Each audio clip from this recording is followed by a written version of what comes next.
பையனை பார்த்து கல்யாணம் பண்ணி வச்சோம்னா அவங்க நம்ம ஊரை விட்டு போக வேண்டிய அவசியமே இல்ல. இங்கேயே இருக்கலாம்ல. ஸ்ருதியும் சந்தோஷமா இருப்பால. ஸ்ருதியும் வளர்ந்துட்டு இருக்கா.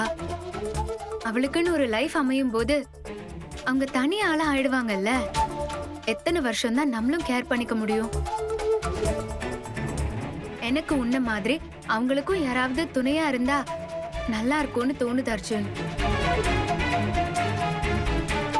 என்ன யோசிக்கிற?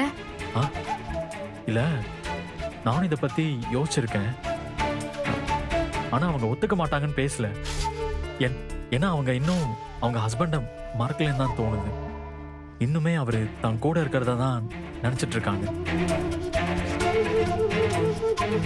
ஆஹா இல்ல, எனக்கு தெரிஞ்ச அவங்க இன்னொரு கல்யாணம் பண்ணிக்கிறதுக்கு வாய்ப்பே இல்ல பார்வதி.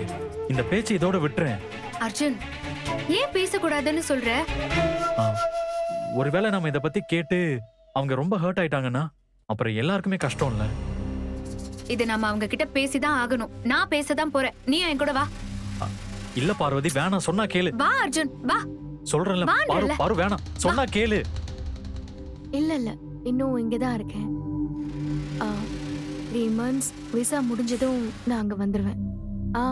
அதெல்லாம் நான் மேனேஜ் பண்ணிப்பேன். ஒரு வா நிமிஷம். அர்ஜுன், சொன்னா கேளு. பேசாம வா. பாரு, என்ன பண்ற? வேணாம் பாரு, சொன்னா கேளு. அர்ஜுன், நீ அமைதியா இரு. நான் பேசிக்கிறேன்னு சொல்றேன்ல. பார்வதிக்கு விஷயம் தெரிஞ்சிருச்சா? அவ்வளவு சொல்லியும் கேட்காம அர்ஜுன் சொல்லிட்டாரா? நான் தானே பேச போறேன்.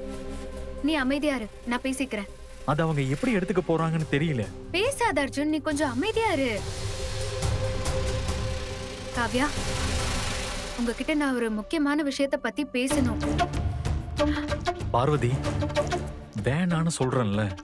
நீ சும்மா இரு அர்ஜுன். நீ கேட்க கூடாதுன்னா நான் கேட்காம இருந்துருவேனா? இது என்ன சாதாரண விஷயமா?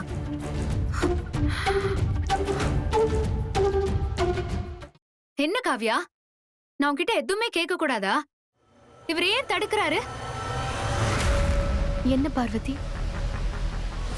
எல்லாம் உங்களை பத்தி தான். தப்பு என்னோடதுதான். இல்ல இல்ல, அது இல்ல.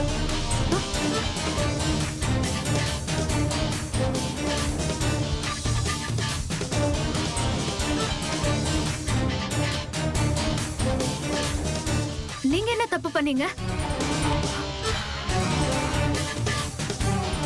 நீ என்ன அது இல்லன்னு சொல்லிட்டு இருக்க? அது